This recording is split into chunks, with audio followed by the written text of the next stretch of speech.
What's up, guys? Welcome back to Shooting the Shit Uncensored. I'm your host, the bald, the beard, the beautiful man himself, Piers Austin, and we are brought to you by Multi-Continental Wrestling Alliance on Facebook and on YouTube, but you can also find us on Twitter and Instagram, so make sure you head over there, give us a follow. If you're watching this on YouTube, smash that like button, smash that share button, and let us know that you appreciate this amazing content that we always put out for you wonderful people. But tonight, ladies and gentlemen, I've got a very special guest. He is a commentator for PWA Australia, one of Australia's top wrestling promotions. He and his broadcast partner, Chris Gale, also working for Triple M. Big music guy as well. So, this one's going to be quite interesting to hear. We're actually talking before the show. And Rose and I actually probably worked in the same venues, he being a musician and me being a head of a security. So I'm sure there's some definite stories that we may be able to go over. But tonight, guys, I just want to take a quick pause for the course to thank some sponsors. First up is A-Rock Designs. Now, A-Rock Designs is that company you're seeing all over the wrestling groups, all over the wrestling pages. They make cups, hoodies, keychains, T-shirts, you name it, tumblers, and they do amazing work. They made me this custom CM Punk tumbler, which I absolutely love. Still haven't put beer in it yet, just because it's kind of like a CM Punk cup. It'd be like sacrilegious or some shit. But either way, guys, A-Rock Designs, they make incredible stuff. Head over and check them out on Facebook. Speak to Ashley Rodriguez and get your hands on one of these amazing cups today. Next is Signal Studios. So if you're an independent professional wrestler, and you need some new entrance music, you can hit up Signal Studios. They can mix, master, and send music out wherever you are in the world.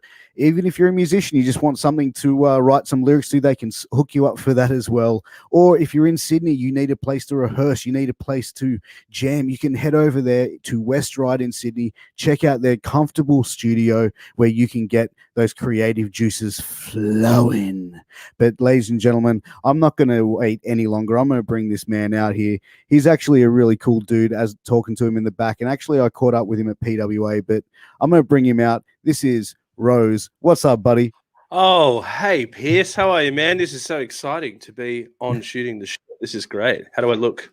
Do I look nervous? Mate, you look fine, mate. You look like you've done this once or twice before. I'm just going to say that. Like sitting in my own personal green dungeon here. This is part of the PWA bunker. Yeah, I can see you got the green light in the back. You're definitely a PWA guy through and through, man. I live it, I bleed it, and also this is where we do the play-by-plays every week for the Premiership as well. So it's a nice little space that I can do my work. Nice, man. So getting into the PWA Premiership, this tournament, it's kind of got some rules in it that not most tournaments have. Like it's the point system. It's not a knockout tournament. It's everyone fights or everyone wrestles everyone in their bracket. Then the winner of each bracket go on to face each other for the PWA Premiership. But how has it been to be calling some of the action in the PWA Premiership? Because it seems to be going really quite well, some of the matches I've seen. Yeah, it's been great. I think, Chris and I came from a background in media in sports. We worked for Triple M. So to have a show that's more in the line of a sporty feel is just down our alley perfectly. So we've really enjoyed the challenge. And it is a challenge because, like you said, some of these rules, everyone fights each other once in their block. The big thing is the 10-minute time limit because of, time running out in that draw. It is 1,000,000 miles an hour, which makes it even harder for us to call the action in a match, I think, because it's happening so fast. But in all the hard work in it and everything that's going on, I think the biggest thing is I'm just really proud of PWA for doing something like this because it's not an easy thing to do and even pull off. And I still feel like a fan in many ways being involved, is that I'm just so proud to see the company doing it. Yeah, and I think they're doing it like something original and something in a unique way as well, which, let's face it, in pro wrestling, everything has been done and recycled multiple times. Yeah. And to see something fresh and original like that, and to be able to call that action must be quite astonishing to see as a wrestling fan, as well as someone who is part of the business.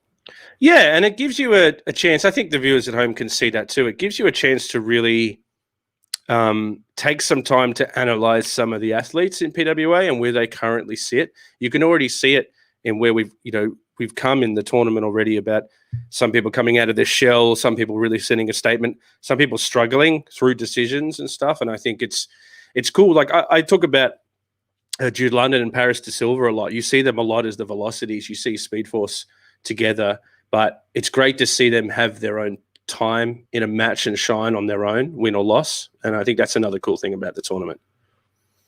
Yeah, absolutely. And especially when you see tag team wrestlers that you've been watching tagging for so long, to actually see them in singles action, it's it gets to showcase their talent. So it's kind of like when a musician steps away from their band that everyone's used to seeing them, and they go, you know what, let me try something else over here, which is, I'm still part of this, but I'm just trying this somewhere here, and showcases another level of their talent. And you can definitely see the crossover between the music industry and the wrestling industry in that aspect.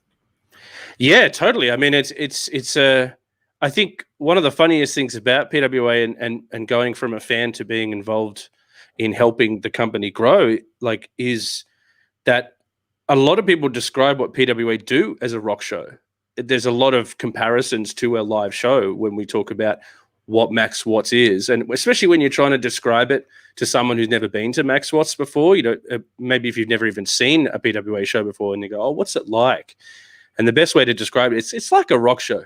Everyone's a little bit wasted and everyone's having a great time, and there's just yelling and cheering and all that visceral stuff going on. And I think there's a total affinity between PWA and live music, and in a way we kind of feel like a punk band in a weird way, because we're trying to do our own thing, our own style. Yeah. No, 100%. And you definitely get that feeling from them. But, before getting into PWA as a commentator, you were talking in the back, and you've had quite an extensive career in music. Was wrestling and music like the two main loves for you as a kid growing up? Yeah. My story's a little wild because I'm kind of one of these dudes that jumps headfirst into any opportunity that comes my way. So I left school in year 11 to take a job in radio. I worked for C91.3 out in Campbelltown, and I lived in Sydney. So I used to have to travel out there every night to like what I thought was going to be my career. I was also a skateboarder at the time, and I was like sponsored on the side for skateboarding. And then I really hated getting hurt. So I stopped doing that very quickly and became a filmer, filming skateboarding. And then I realized you get more boards to the head being the filmer than you are as the skateboarder. So that hurt.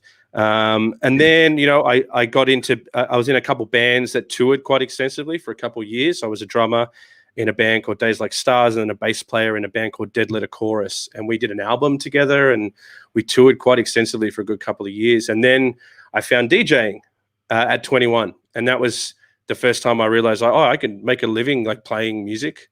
Oh, this is great. What am I? A DJ? That's what I'm called? Okay, because it wasn't like it is now. We were kind of the nerds in a way.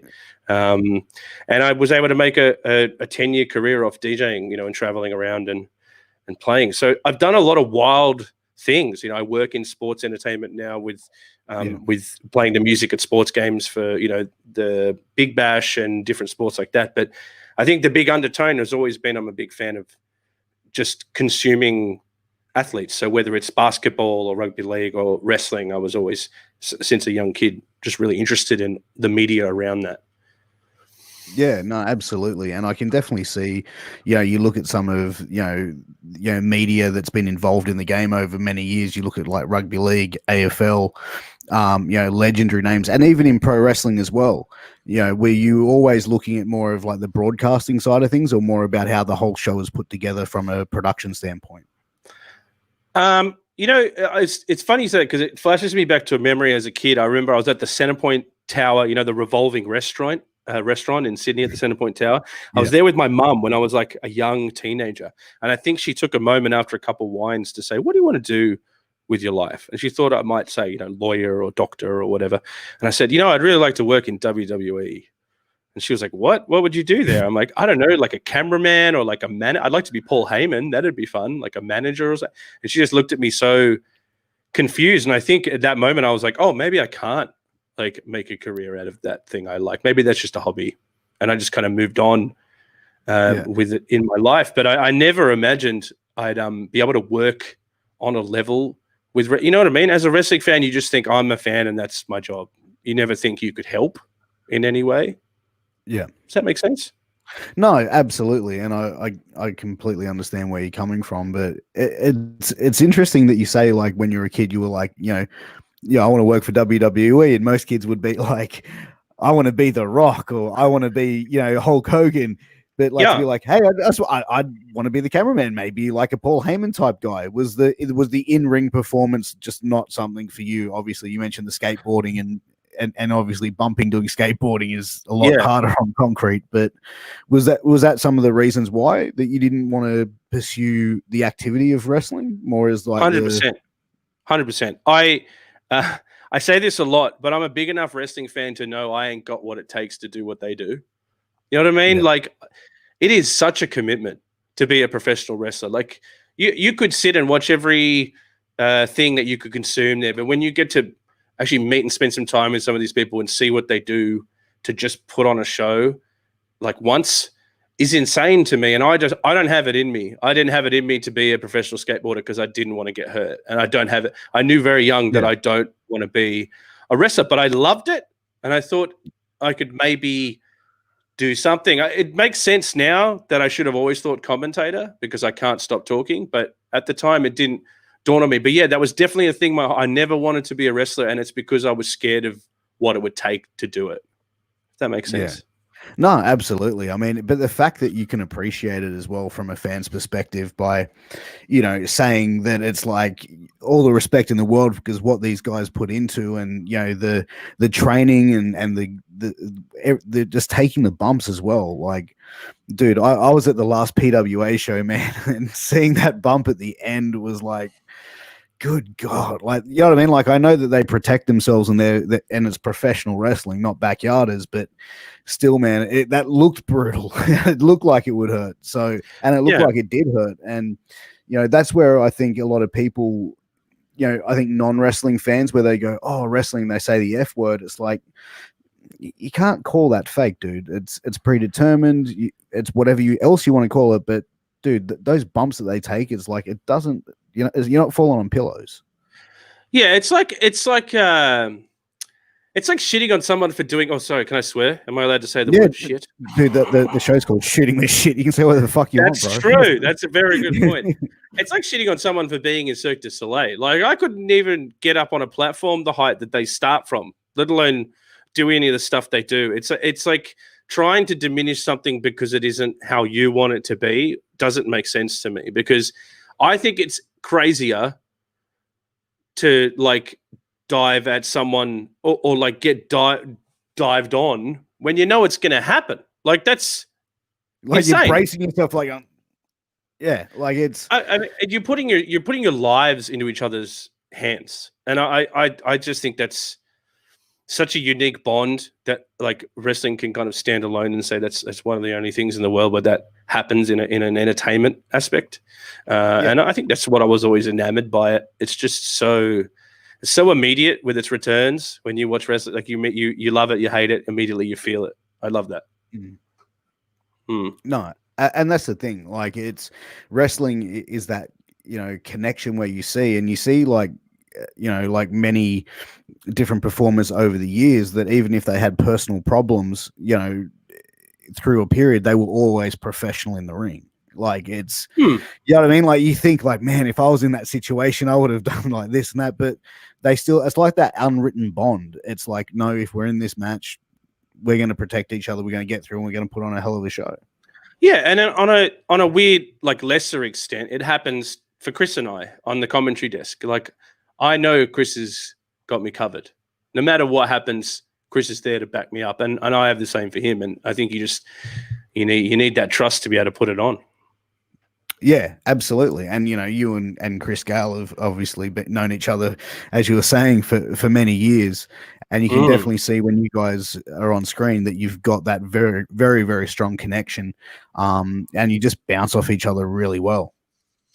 Yeah, I think it's going on almost 18 years now that Chris and I have known each other, and we've worked together on numerous media projects and just been really good friends for a very long time. He's kind of like a brother I never wanted and a mentor I have to deal with. But our bond is built off challenging each other. You know, like that competitiveness of do better, do better, do better. You know, sports is a big player in that because we throw each other's sports teams in each other's faces all the time. And I think, you know, being DJs together and traveling together and playing music together for so long, when we slipped and fell on a job at Triple M doing radio, we realized there was a whole other aspect to us that we could put out to the world instead of just music. Is we actually have this banter, and then to kind of slip and fall into PWA, it's just a whole other arm of that skill. So I can't imagine doing all the things I've done without Chris. It's such a crucial friendship in my life. Yeah, no, and like as I said, you can definitely see that bond between you two, and it's, you know what I mean, like that sort of comes through the screen and it comes through the camera, is like how well you guys can seem to go, and even like seeing you at the show, you know, how you guys are doing your thing, and it's like the back and forth. It's like, guys, this stuff was not edited, it wasn't cut out, bits weren't sort of put in place.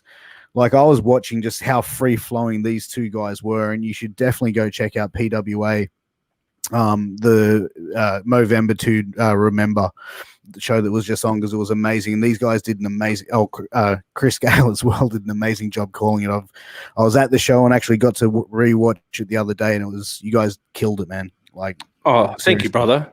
That's really nice. I mean, I appreciate that, because you know it's a weird position being a commentator, because you can get feedback on Twitter, but it's kind of like being in school. Like people only notice the things you do wrong. Like if you do good, then you're just a well-behaved kid in the class and everything moves on. But if you get something wrong, it's, you know, you've got detention. So there's a lot of tension to get it right, and we're still working on that. We've only done it for 2 years, and there's so much we learn from everyone at PWA every time we do a show, and you learn about yourself and, oh, that worked or that didn't work. But yeah, I think that safety of that chemistry is that no matter what, Chris and I can kind of roll with the punches, and anything can happen when we're live. You know, when we do the live streams on Ovo Play, anything can happen and has happened. So you need to be able to fix your problems quickly. And I think we just have such an incredible team at PWA that's very together on solving any issue that's immediately in front of us. That I think that's why we are kind of on the roll that we're on. Oh, absolutely, man. But, you know, I just want to go back, because you did mention, you know, getting workers with Triple M. How did that sort of occur? Because you were DJing for a lot of the time, for 10 years, you were saying, and then you sort of went into Triple M radio. How did you get in there, and what's been your roles over the time you've been there?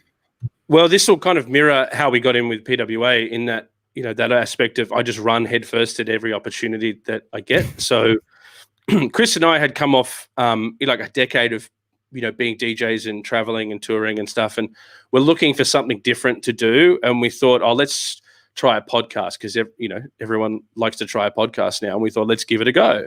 And so we set up in a friend, Albie Tallarico, who works for Steel Sports, that's involved with the Newtown Jets. He had a garage in his house, and he let us set up there, and we did a podcast called Losing My Edge that was based on an LCD sound system song about getting older, and young kids know everything about music, and you're just getting older and older. And I think it's still on iTunes. If you want to dig up some of the old Losing My Edge podcasts, I think they're still on iTunes. But we did that for like 6 to 9 months.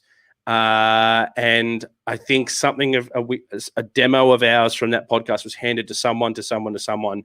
And pretty much, long story short, we got a call from Triple M that said, come into the office, we'd like to meet you. And we were like, yeah, right. Okay, we have no radio training, whatever. So we go into Triple M, and there's, you know, it's Triple M. There's like Foo Fighters stuff on the walls. Oh, there goes Merrick. Oh, yeah, okay, that's normal. You know, it's just wild. And you walk in, you sit down with this boss, who's a great man named Jamie Angel, who does Today FM Breakfast now. And he was like, who are you guys? We were like, just 2 DJs from Sydney. We just did a podcast to, you know, talk about music and movies and things we like. And he goes, okay, what do you want to do? And I was like, looked at Chris like, I don't know, maybe a podcast. Podcasting is going well in America. Maybe you could use us as like a conduit to build some kind of podcast thing. And he listened very patiently for 5 minutes. And then he went, yeah, I don't care about podcasts. I do radio. Do you want to be on the radio? And we went, yeah, fuck podcasts. Who cares? It's a dying medium. Yeah, we'll be on the radio.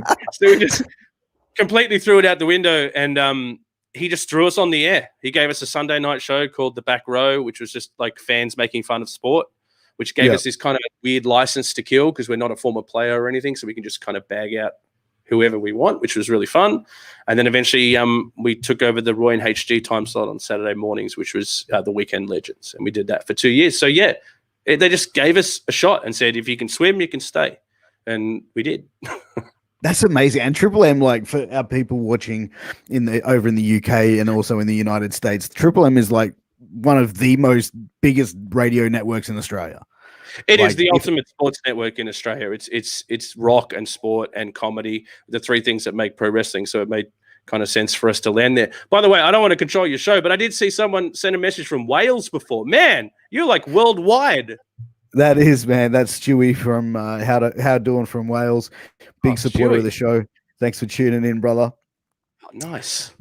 Yeah, man. So, but, and how did working for Triple M lead into PWA? Because yourself and Chris were telling me the story at the show, and it was really really intrigued me. And I was like, one of the things I want to ask you about and have you tell our listeners about, if you don't mind.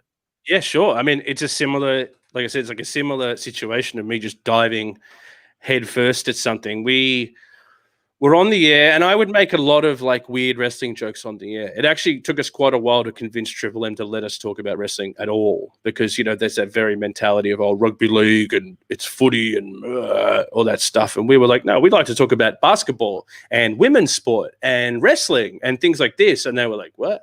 At first. So it took over a year to kind of convince them from our hard work to let us talk about it. But for a long time before that, I was just chucking in wrestling lines left, right, and center. So I think we were talking about Origin one year, and I wanted to see Jonathan Thurston turn heel and rip off the Maroons jersey and have a Blues jersey underneath. And I cut out ball, and the Blues win the series. And I did this whole thing about the Jonathan Thurston heel turn. And after the show, we got a tweet, and it was someone who wrote to Triple M Twitter and said, who are the guys on the radio making wrestling jokes? And I immediately went, someone gets me. And I sent a message back. I was like, hey, man, that's me. And he goes, hey, nice to meet you. I'm Robbie Eagles.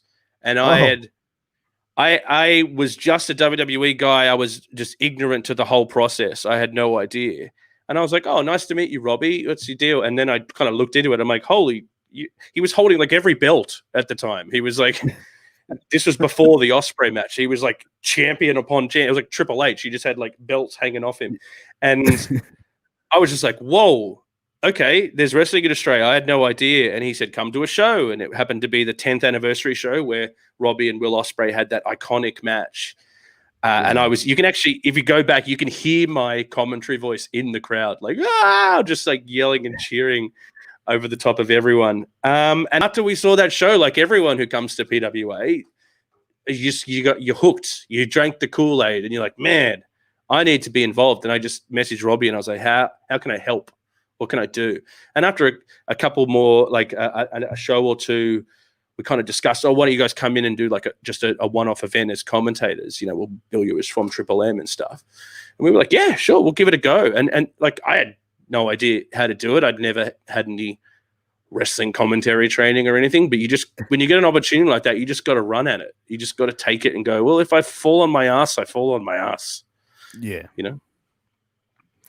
And then, so you went in and, with Triple M and, into PWA, but how did you find being at that first event, commentating and working that show? Like, was that the first time you'd commentated wrestling, or was obviously you done sports and stuff like that, like basketball and cricket, etc. But was it the first time calling wrestling? Did you have to go through a bit of training first to get used to how a wrestling broadcast would go? I think it's been enough time for me to say no. Now, I had no idea, and Chris had no idea, and I just messaged Chris and said, "Do you want to do this?" And he was like, "Yeah." "You want to do it?" I'm like, "Yeah." He's like, "Okay, then say yes." So we just kind of said yes. It's like we became DJs and we just like booked a gig and we never played in front of a crowd. Same thing. We just kind of let's just do it. And if it sucks, it sucks. We'll never talk about it again. And it was I think it was Sold Our Soul for Rock and Robbie. It was one of the first Max Watts shows. So we kind of came in. The first show we saw was that beginning of that real movement behind Moretti's Now You're Going to Notice Us and, all that stuff. And then to kind of start off at Max Watts. So, it's all a bit of a blur, that first one. But I remember walking in and just kind of being a bit blown away by the sheer size of it all. And you kind of have that moment of like, what have I done? Why did I say yes to this?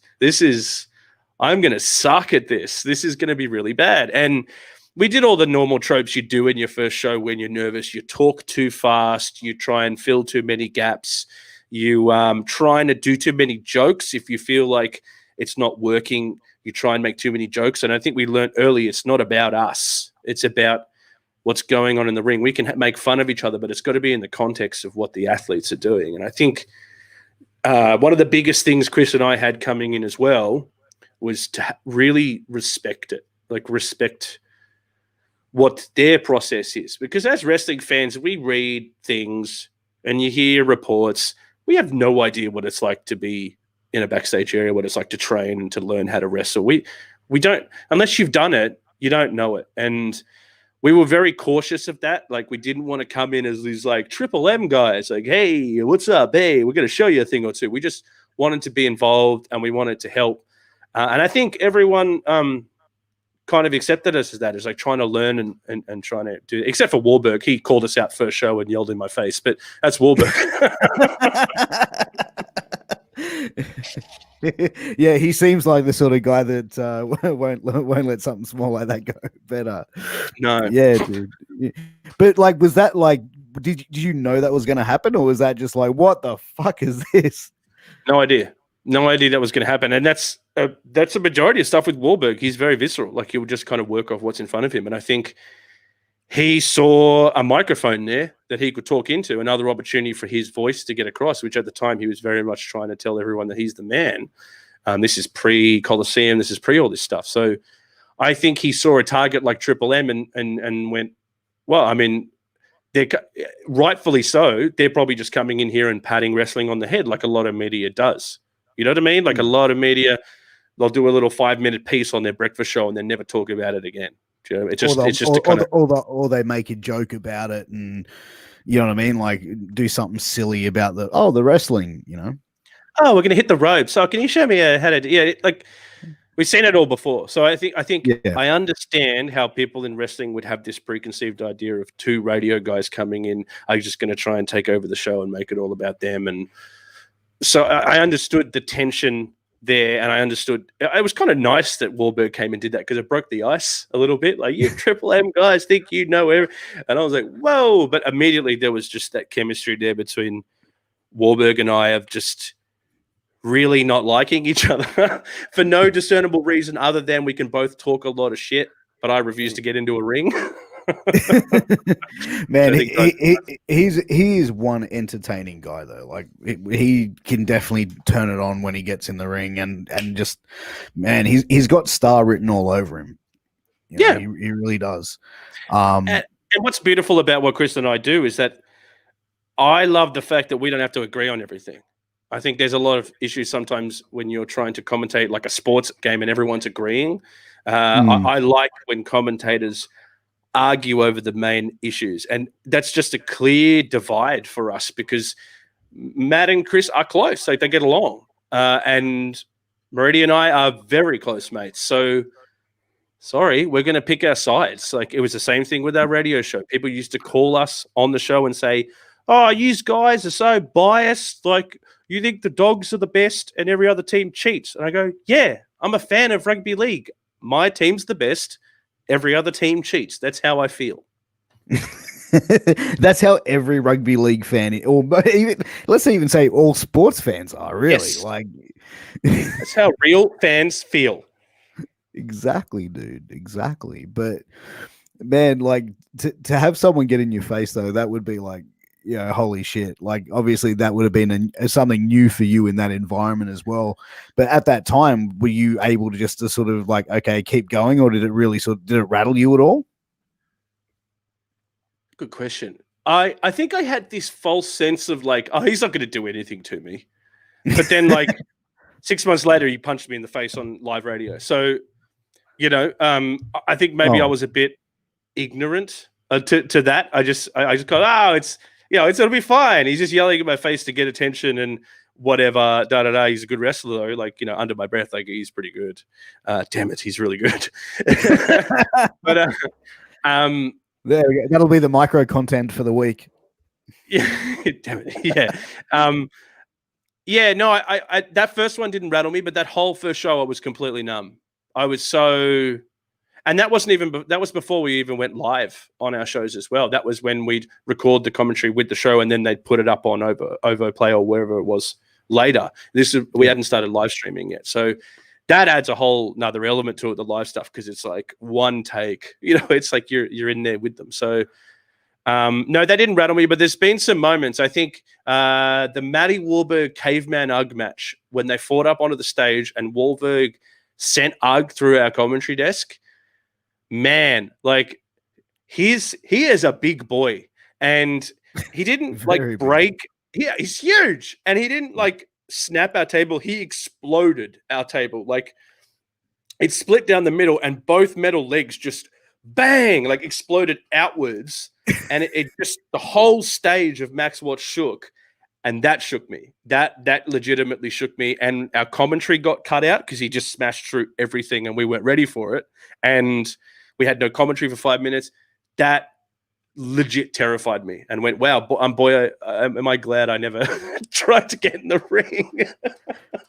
But were you aware of what was going to happen? Like, did you know that spot was going to happen, or just was like, it just comes at you, man? No, like I think there's a lot of stuff in PWA that happens. I prefer complete ignorance with my commentary. Chris definitely, even more than me, would like say, "Don't tell me anything," because I think it's just more real that way. We want to be like you guys watching at home. We want to feel like the crowd in the arena. We want to be an extension of that. We don't want to be and presenting now. Like we want to be like hyped.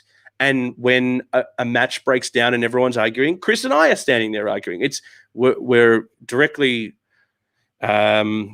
we act off everything that happens around us, and that's the best way to do that is just to go in like you're watching it with everyone at home, I think. And that's where like I made the music reference when I was talking to you guys on Saturday night, that pro wrestling and pro wrestling commentary go together like music and lyrics. You know what I mean? Like if you've got the song, the music is the wrestling in the ring, and the lyrics is the commentary, and that's kind of like how I put those two genre types together. And and that's the thing, like not knowing what's going to happen as well adds to that excitement in the broadcast as well, because it's like if you're seeing something unfold that has been working out over the last 6 months, like a storyline, that's going to get the best reaction out of you guys, and that's going to come across in the broadcast as well. You can even hear it last week on the Premiership when Big Fudge beat Bonza. I think my call was 1-2 Fudge. I like screamed it at the time, and I remember jumping up out of my chair because I didn't see that coming. That was crazy. And I those moments like when Paris De Silva did the shooting star DDT, and I just screamed, "What are you doing?" That was a legitimate reaction to what had just happened in front of me. I'm really proud that I'm able to kind of. It's one of the proudest things I am about what I do at PWA is that I can just kind of go with it, and things seem to kind of work out in those big moments. And you've got to give it the right space and all those kind of things. But what you said before about the commentary is the lyrics, I kind of look at it more like when you have like a big metal festival in Sweden, and at the front of the stage will be a lady doing sign language for the metal lyrics. I think that's us. I think the wrestlers are telling the story, and what we're doing is essentially trying to give you the context for it. So here we are leading up to this moment. That happened because we remember this happened, and I have a feeling this is going to be bad because of how their actions are now. So I'd say it more like an analyst translating it for an audience, but I think the real people telling that story of course, are the athletes. Yeah, I mean, look, I think that it takes, everything goes into making the wrestling, what it is. And it's like, you can have a great match in front of you with bad commentary. You can have an average match in front of you with great commentary, but if it doesn't sort of marry up and the excitement as well, like to me, I kind of see it in that limelight where it makes it flow, it makes it more enjoyable, because it adds to the excitement as well. I believe. Yeah, it's like all forms of media, really. When you look at a movie, if the music's bad, you'll notice it. If it's bad, if the music's good, it all just kind of fits into the picture. But if the music's out of place, and you're like, well, that doesn't fit. So there's all these different parts of putting together what is essentially a TV show. There's essentially what PWA does a TV show and a live show as well, is that it's all got to kind of fit together. And we needed to make sure that we didn't get in the way of a lot of things. There's definitely been times where, say, someone's yelling at each other in the ring and we've been talking over the top of that. And when you look back, you go, I need to give more space for them. I need to allow them to yell and talk and interact with crowd. We don't need to be talking the entire time. And I think that's just learning to calm down and get comfortable with it. Because we're only 2 years in and it still feels like kind of fresh, Yeah. And I think, like anything, it just happens with time, and it happens, the more reps that you put in, it's like anything, the more times you do it and practice and practice and practice, you get better at it. Like no one picks up, a piano and just goes, well, no one really picks up a piano, but no one goes up to a piano and just starts playing Mozart and stuff like that straight off the bat. It takes time and people develop those skills. Yeah, and you might have a skill set that leans toward, like you might have rhythm, so you can find learning instruments is easier for you because you can just keep stuff in time, or you might have an analytical mind that can crunch numbers way quicker. So I think my skill that lent towards this is that I can talk underwater. I can talk about anything, anytime, and Triple M teaches you that, is to just be able to talk about anything, but in a really quick form. Like you have to start, have, and end a conversation in 3 to 4 minutes on the air. So you need to be really paraphrased and quick and to the point. Do you ever write down a script or anything before any of your shows, whether it be on radio or when calling a match, like certain things? Obviously you have certain points and topics to discuss, but would you have things written down like a script that you go off, or is it always off the cuff with you? I'll start with radio. In radio, what you do is almost plan conversations. So the day before a show, you'd sit down and say, all right, how are we going to fill these 2 hours? We've got this many breaks. All right, well, we start with the big story, which would be the results from the game that happened tonight. Origin talk. How are we going to do? Maybe a little fun thing here. Here's a bit about soccer. We're going to interview this person about this. So you'd have the show kind of planned out with interviews and stuff in first, and then you fill the gaps around. But what you're trying to do is find the subject to talk about without talking about it, if that makes sense. Because Chris and I hate talking and making the jokes and then having to repeat it, because it never feels the same as when you hear it for the first time and it's a natural, oh, you made me laugh in saying that, but we're on the air, so we've got to keep going type of situation. So we will say, okay, we're going to talk about this. How do you feel about that? You're against it? Well, I'm for it. Let's leave it at that. And then we'll just write it down and not touch it. And the next day when we go live on the air, hey, here's my opinion. So it feels like a real conversation. That was our biggest goal in everything we did on Triple M, is we didn't want to sound like phonies. We wanted it to feel real. In wrestling, you obviously you have a run sheet of the matches and stuff, and we need to throw to a lot of videos and promos and different things. And so there definitely needs to be a format of like where you would throw to after that match and stuff like that. But the matches themselves are just blocks. Like, this is going to be this match here and this is going to be that match there. And you take it as it comes. What we do is we get a lot of notes together from context, so we know where we're up to. This is what happened the last 3 months. This is where they're rolling up to. This person's on this trajectory and everyone's in the right position. And then another thing we've had to do is, which something we didn't realize when we first started, was getting signature move names down, because everyone has their own unique names for their version of moves and stuff like that. So yeah, we've had to really work on getting them right, because you never want to get one wrong. Like, you feel bad for the wrestler if you get the wrong, and the next time they see you and you're like, oh, sorry. But something that we really, really want to get right every time. So we've got extensive notes about that. But it's all just stuff to help us as cheat sheets so that if something happens in the moment, we can kind of go to it.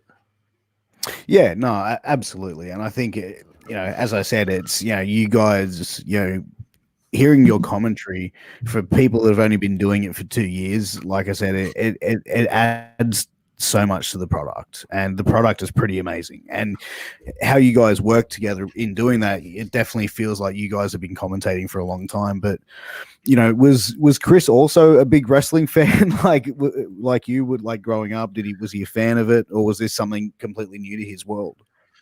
No, yeah, he was a fan. But he's a fan of a different era. He's quite a bit older than me. So, we were always known as the odd couple when we were mates for the last couple decades almost now. Is that, we're quite different people in a lot of different ways, but we have very similar interests in some. And Chris has always loved wrestling. We would go to his house and watch Rumbles and WrestleManias, and with ring announcer PJ. I'm not sure if you guys remember ring announcer PJ for a couple of Max Watch shows, but I went to school with PJ, and we all play basketball together. So we would hang out and watch wrestling all the time. But Chris is a different era to me. We grew up in the Attitude Era, right? So yeah, the obvious references from all that time. For him, he's like the golden era.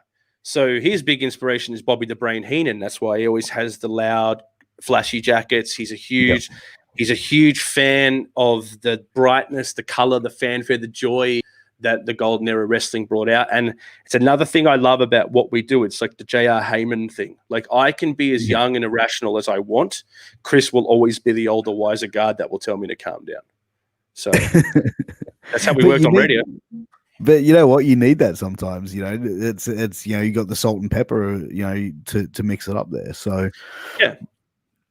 But and I think definitely seeing the two styles as well, it also makes it for more interesting commentary to watch and listen to, because it's like if you've got two of the same people, like if you got Tony Schiavone and Jim Ross, for example, standing there, it's like you need that little bit of color to sort of help mesh it well together. And by having two different personalities, two different types of opinions, it's going to make that even more fun to see on screen.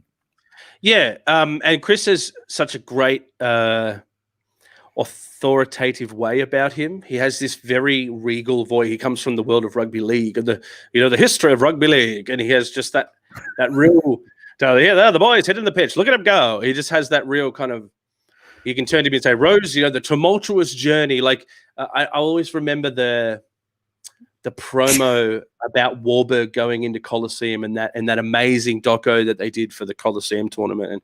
And Wahlberg's walking to the crowd, and Chris is like, and Wahlberg has to deal with this incursion. He just has this kind of, I don't know, there's something about Chris that I love, because it's very different to what I do, because I'm hyper excited, over the top, holy shit, that just went down. And I'm talking about the emotion in their eyes, and Chris can talk about the prestige of the tournament, or it's just this weird symbiotic relationship that just works.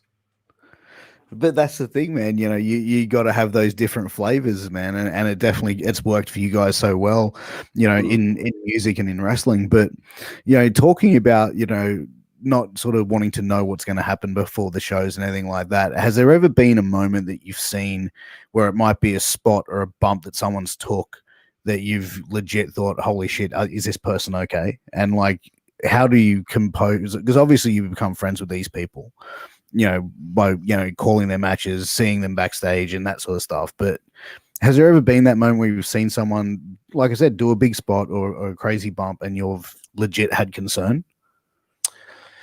I can't remember exactly what the show was, but Hoffman, he is the man. That guy is so good at everything he does. And there was a match, oh man, I want to say it was maybe a Coliseum. It was like a tag match. And Hoffman got arm dragged and hit the mat. And the way he was arm dragged with such ferocity and such force, I was sure everyone in the room was sure he'd popped his shoulder out. Like, just he hit the ground and it was just like, and we all just went, oh. And that was the first moment on a live stream that I've had to do the JR bit where I've gone, ladies and gentlemen, this is a live show and anything can happen, and these athletes put their bodies on the line, and sometimes things can happen, and we just need to make sure. Like, I was going through that emergency broadcast in my head as it was happening, and they're dragging him out of the ring, and JT looks really worried, like more worried than I've ever seen JT before.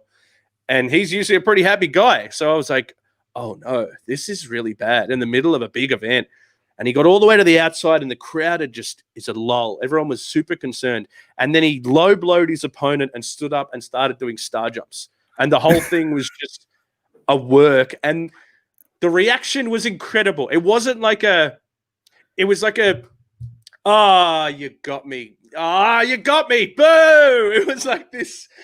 Everyone was good shocked. way to get heat though, bro. Amazing. Great way to get heat when you actually like get everyone when you work the commentators and you're working even people part of the show, man. That's, you know, he tricked us all, bro. He got all of us. It was one of the most amazing performances I've ever seen. But he deserves an Academy Award for it. Was it like, did you talk to him after the show and be like, man, what the fuck was that? Or was it like, well played, son? I feel like I did, but it was like in the middle of a show, and you know what PWA shows are like. There's just a million things going on, but that's always stuck with me as the moment where I went, this was not supposed to happen. This is very bad. I need to put the viewer's mind at ease right now. And just, it's weird because I'd never thought of that. I'd never gone, what do I say if something goes wrong? But in the moment, I just channeled JR and went, things can happen. And he tricked us all, that son of a bitch. But that's the thing, man. In the world of pro wrestling, you know, things can happen, and it's like to sit there and be the one to call that spot. And you've seen, you know, JR have to do it a couple times over the years, and like I said, it's one of those things, man. Like to be in that position of commentating and calling any type of sport event, you know, anything can happen at all. Yeah. And it's like you have to be ready for that. And yeah, like I said, man, the fact that it was a work the whole time, he got, and like, you know, I mean, he got some heat from it as well from the crowd. So, dude, yeah, he did his job as a heel.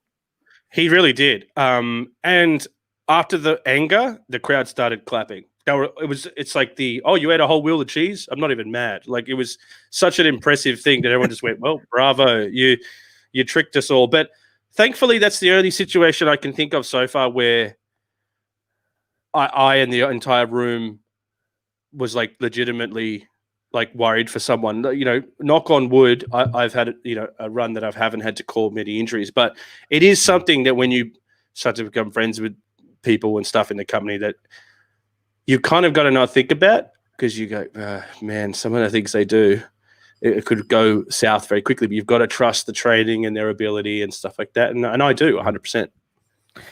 Dude, and that's, like I said, you know, watching, you know, that last show and going back,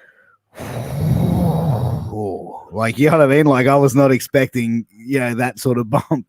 And yeah. like, I think those ladies, I even tweeted out after the show, I was like, that was those ladies are badass. Like, that match was something so special. But that bump was crazy. That bump was crazy. I remember when I think it was Steph, when she started to set up that Tower of Terror, I almost checked my notes. Like, did I miss something in the run sheet here? Is this supposed to, like, it should be like Tower of Terror set, but there was nothing. And she's setting up this contraption, and I'm like, I just looked at Chris, and Chris just looked at me like, all right, well, it's right in front of us. Let's just hope we don't die. But yeah, what a wild match. That was amazing. Dude, I went to wrist locks and pile drivers, and that was my first PWA show in a long, long time. And, you know, I went to one other show years prior, and I was sitting front row just in front of you guys. And there was a couple of times where, like, they were landing pretty close to me. I was just like, am I going to be taken out here? Yeah, it really is wild. Yeah, well, I thought I was going to get taken out a couple times, man. But those guys are such pros, man. Like, I was, you know what I mean? Like, thankfully, you know, no one landed on me, and it definitely, like, where everything sort of fell and how that show went, it was just, it blew me away as far as the professionalism from it. Like, I have, you know, people who watch this show and friends of mine that are in the US, the UK, Germany, Italy, and, you know, they asked me, they go, oh, how was the Australian wrestling show? And I was like, that is just as good as any wrestling show I have ever been to or ever seen. Like, that was just like, you know what I mean? Like, I've been a wrestling fan for a long time. I do 2 podcasts, so when I watch wrestling, it's very much like I still watch it as a fan, but sometimes I'll find myself sitting there and going, but why would they do that? Or breaking it down a little bit. Sure. But for me, I was able to sit there and watch that show and just be like, this is amazing in like wrestling. Like, everything seemed to, for me, I was just like, this is amazing. And I walked away from that, and I said to these guys, like, the matches were incredible. The production looked like, you know, a 5-star production. It had everything sort of like, you know, for what an indie wrestling show is, like, or a local Australian wrestling show, it's on another level. And I think there's a couple of promotions that are like that, like MCW and BCW. But like, for me, like, I was blown away by that, and I was telling people, like, you need to go check out PWA. I've been telling, you know, my friends and sending them clips and saying, hey, go to OvoPlay, check this out. And they're starting to enjoy it as well. So it's like, it's good to, you know that PWA put on a fantastic product, and the fans can appreciate it and see it. Yeah, I think there's no denying anyone who goes to a PWA show. Like you said, the proof is in the pudding. You see it in the ring, how good they all are, and how you can tell stories and get invested in these people, and really be taken on a unique ride, because there's a lot of unique things about Australian wrestling. Our comedy, for one, is very our own voice. It's not copied by America or UK. It's very much a unique part of what we do, Australian wrestling and Australian comedy wrestling especially. But just the athletes and the factions and how they build all this stuff together, I think anyone who's seen it knows. The big thing for us as a wrestling community, I'm not just talking about PWA anymore here, I'm talking about all wrestling community in Australia, is that we need to tell people that it exists, because they don't know it's good until they see it. And the number one thing people say to me when they come out of a PWA show for the first time is, Rose, I had no idea. And we need to stop that from being a thing. Everyone needs to know. And that's why you really got to give a lot of respect to Moretti for pushing the "you're going to notice us" stuff, and just how many incredible Australian wrestlers are now overseas. And something you just said about wrestlers falling on you, I got to give a shout out to Indy Hartwell. She did some awesome stuff in NXT this week. And Absolutely. The second, right? And I'm so happy to see her. And the second ever show we went to at PWA was the one out at Parramatta RSL with Bad Luck Fale. And the 2 things that stuck with me is that the babes were wrestling, and Carter Deems had a headlock and looked at me in the crowd and said, "This one's for you, Sheamus," and then ranked back on the headlock. So that was my first ever interaction with Carter Deems. The second one was that Indy Hartwell had a match, I can't remember who with, but she lost. And when she lost, she rolled out of the ring and fell into our laps, Chris and I, who were just sitting ringside. And she just looked up and went, "Did I win?" And it was just one of the funniest interactions I've ever had. And it's crazy to see her now killing it overseas. But there's just so much talent there, man, and more people need to know about it, and that's a big part of our mission. That's why I think the production team works so hard to make it look that good, and why everyone's putting their bodies on the line, because we really believe in this. Like, we really do, and we want more people to believe in it with us. Dude, absolutely. And, you know, I had the fortune of interviewing Jessica Troy the other week, and one of the things that I said to her was, you know, I'm a big fan of women's wrestling. I'm a big fan of men's wrestling. I was never a big fan of intergender wrestling. Really? And yeah, dude, I come from a generation is like, you don't hit, like, guys don't hit chicks. Like, to me, it's just seeing that is just like something that's like, and plus, like, yeah, it's just not something I never got into. But going to the PWA show, wrist locks and pole drivers, seeing what the women do and the matches they had, they were all in intergender matches. And I watched them, and I was like, wow, this was actually, for me, I was able to take away the male and female of the competitors and just see good wrestling. And that was the thing. Like, I'm now become a fan of it, because it's like, you think intergender wrestling from years prior, but now it's like, it's so well, like, a lot of the times it's really well done. And if it's well done, it's then becomes more believable. And that's where I get that from PWA. Like, I get the feeling that they present them as real athletes. Like, you know what I mean? Like, just because, you know, this person has skills in this, and this. This person has skills in this, and this. They're going to go up against each other, and it makes it believable.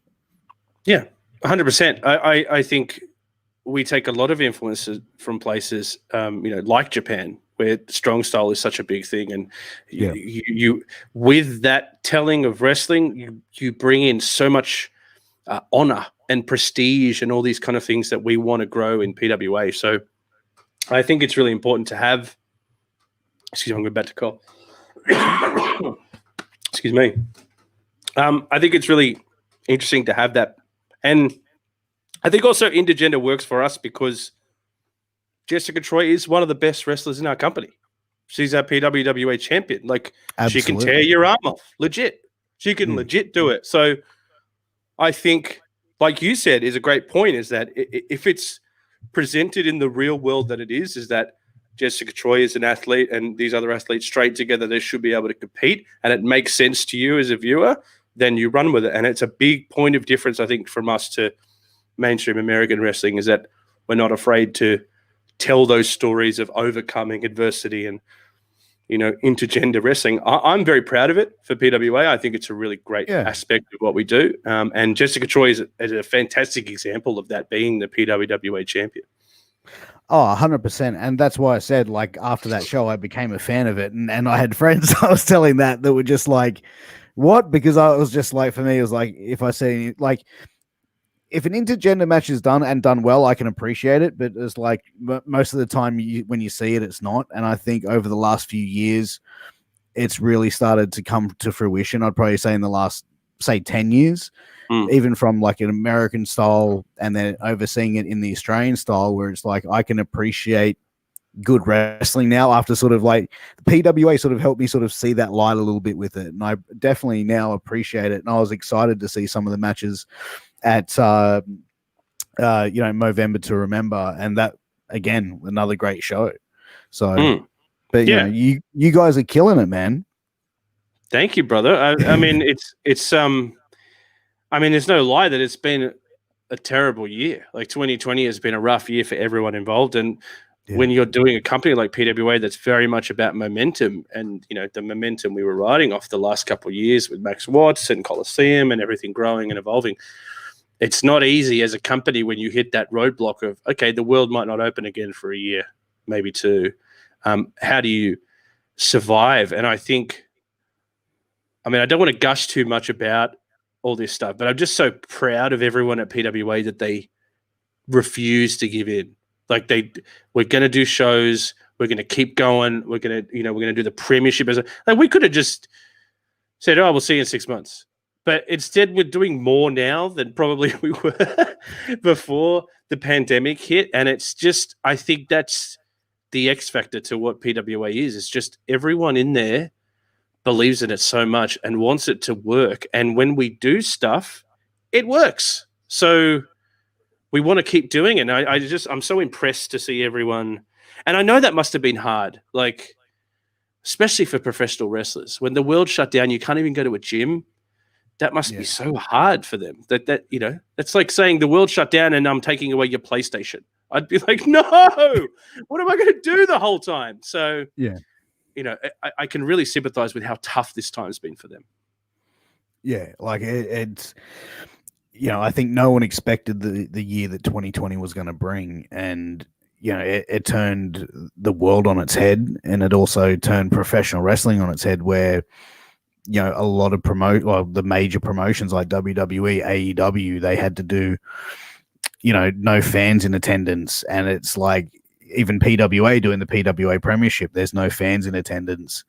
And, I think the silver lining, or the thing that could be shining through on this for wrestling, is it is making for better workers. You know what I mean? Like what they do in the ring, is a lot different when there's, 1,000 fans or 5,000, 10,000 fans, in there making a lot of noise. But when you don't have that audience there, that adrenaline, like it would be hard to really have that as well. So I think that, wrestling in-ring style stuff has improved across the board with promotions.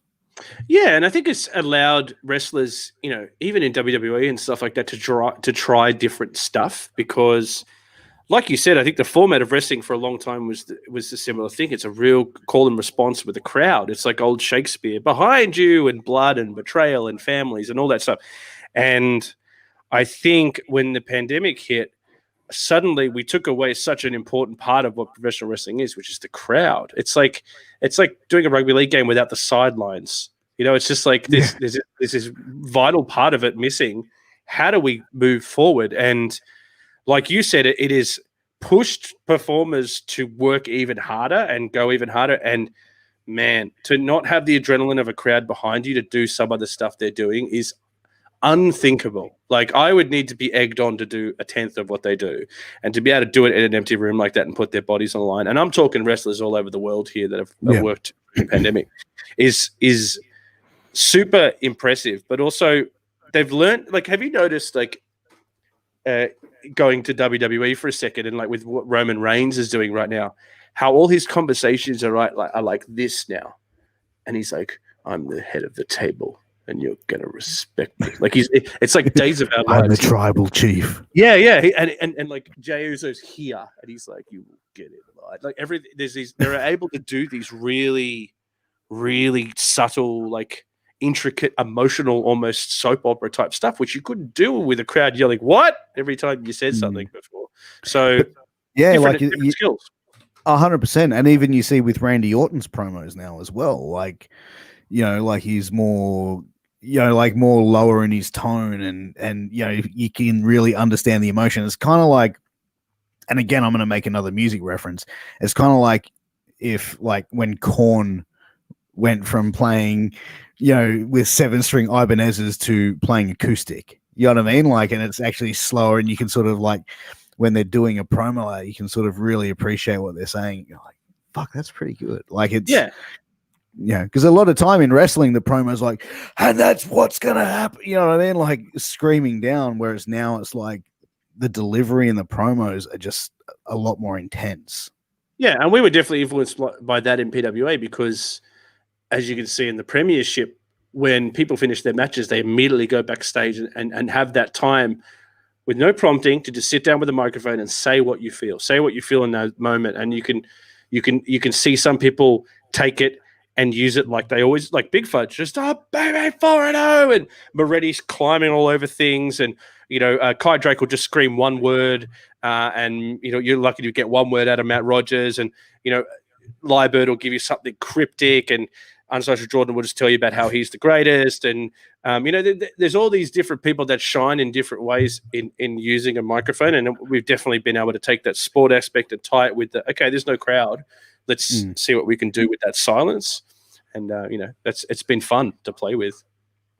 And you know what? You mentioned the PWA interviews at the end there. I kind of get the feel of, like, when you see the New Japan press conferences where, like, the table there, that setting, but even like at any major sport conference as well. But I know New Japan really sort of do that style as well.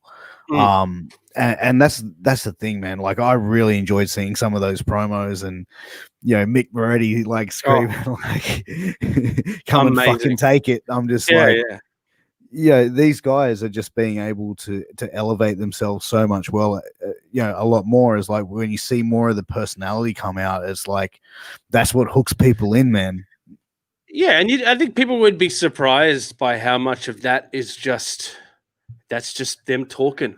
After them talking from the heart after a really hard match. And Moretti is the king of that. He is amazing so far in this Premiership. Like, he just, something about his aggression. He's unhinged. I'll say that. He's an unstable man, but boy, is he impressive when you give him a microphone. And I feel the same way about Big Fudge. Like, Big Fudge is that guy is gifted with his comedy timing. He doesn't even know it, and he's just one of the funniest dudes I've ever met in my life.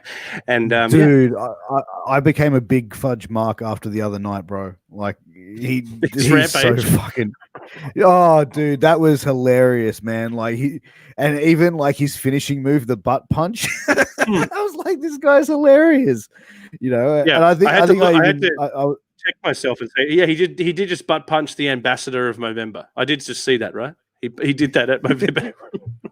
Yeah, because I'm sitting there going, holy shit, But it's funny because I was talking to a few people at the end of the PWA show, and I was saying how much I really enjoyed Big Fudge, just as a performer. And I said I got the very same feel of him like that he did, that Excalibur had in like the early 2000s in CZW Chikara days and Ring of Honor, where he was actually tag team partnered up with a guy called Beef Wellington in a tag team called Two Girls One Cup. And it's like Big Fudge, if he has not seen this tag team, you have to show him, because like their humor and his humor and that shit is like it's on par, and it's absolutely hilarious to see. Like, but Big Fudge does it in his own way. Like, I'm not saying it's a ripoff or anything, but it's Sure. it's very similar, but it's so fucking good. And that's the thing; it made me sort of remember back, and I was just like, Big Fudge is the fucking man.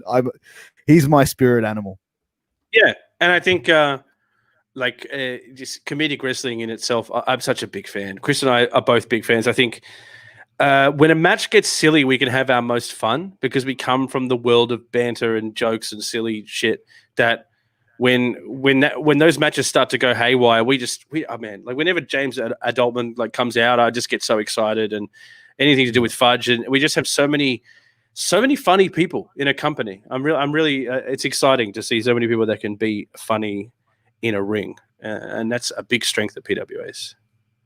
Dude, absolutely. And I think that I think everyone, like most people when they get into pro wrestling, is like, I want to be the Stone Cold. I want to be like the tough motherfucker, like the badass. And then it's like to have people be able to fill in those comedy roles and really embrace it. And you can tell when someone is like, I'm kind of being made to do this shit, where as opposed to, no, I quite enjoy doing this. Like, I came up with this. And it's like you see that as far as what their delivery is and on their level of performance. And that's one thing I take my hat off to the PWA performers who do fill in those comedy roles. They do it so well. You know what I mean? Like to the Prefects, to Big Fudge, those guys, they do it so well, and their timing is impeccable. Yeah, it's a really important part of the show. I think it's great that they're proud of that. Like, I think you need different people to do all different types of things, and I think the range that we can do in a Max Watch, like a Black Label show, and be able to do very violent surprises combined with very hilarious, eventuations is such a great way. And Big Fudge is great because the show on the weekend where he's on a rampage, he just kind of weaves through the whole show. It's just Fudge coming and going. He's kind of like the mascot of PWA in a weird way, yeah. Fudge. But it didn't feel like it didn't feel like, oh my God, like, you know what I mean? Like the timing of it was perfect. You're happy to see him every time. Dude, I was like, dude, at the end of the show, like I was a Fudge mark, bro. I was like, this guy. Did you see him messed up our notes? He came to our commentary desk and messed up all my notes. I didn't even know where I was up to. Yeah, I saw that. He did look too impressed there, mate. Rude. You'll right my face. Oh, unbelievable. Big Fudge, learn some respect, please, sir. Rude boy. But guys, we have been here for just over an hour, and I do want to be respectful of Rose's time and all of your time as well, guys. First off, I just want to thank you to you, Rose, for coming on the show, man. It's been a great time. An hour and 10 minutes has flown just like that. I feel like this would have gone on for like 3 or 4 hours, man, but I know you got an early start, brother. Yeah, I got cricket in the morning. Man, thank you so much for doing the show. I really appreciate it. Also, to our audience, thank you so much for tuning in and watching another episode of Shooting the Shit Uncensored. I really appreciate it. To anyone new watching, make sure you go smash that like button, hit that subscribe button. Also, just want to say a quick thanks to our sponsors of A-Rock Designs and Signal Studios. Please go and check those guys out. Also, check out Cicada's band, who do my amazing intro song from their song called Liar. Go and support them. Support PWA. Support Andrew Knows Rose on Twitter. Go Andrew Rose Knows. Andrew Rose Knows. There you go. Go and like him on Twitter. That's your Twitter handle, isn't it? Yeah, I think it's at Andrew Rose Knows. I have the most obnoxious Twitter. I barely use my Twitter, so it's always a really obnoxious handle, and I think that's the most obnoxious one I could think of. So go and follow him, ladies and gentlemen. But also, guys, if you want to check out some more wrestling, make sure you go and check out Wrestling with Tragedy. The latest episode went up yesterday on patreon.com/Russo TWC. We are now on the Russo brand with that, guys. So go and check that out. Become a Patreon and listen to our shows from $5 gimmicks and up. But guys, until next time, thank you for watching, and we'll see you soon. Randy Orton. Keep the pose, man. It looks good. You can actually see it.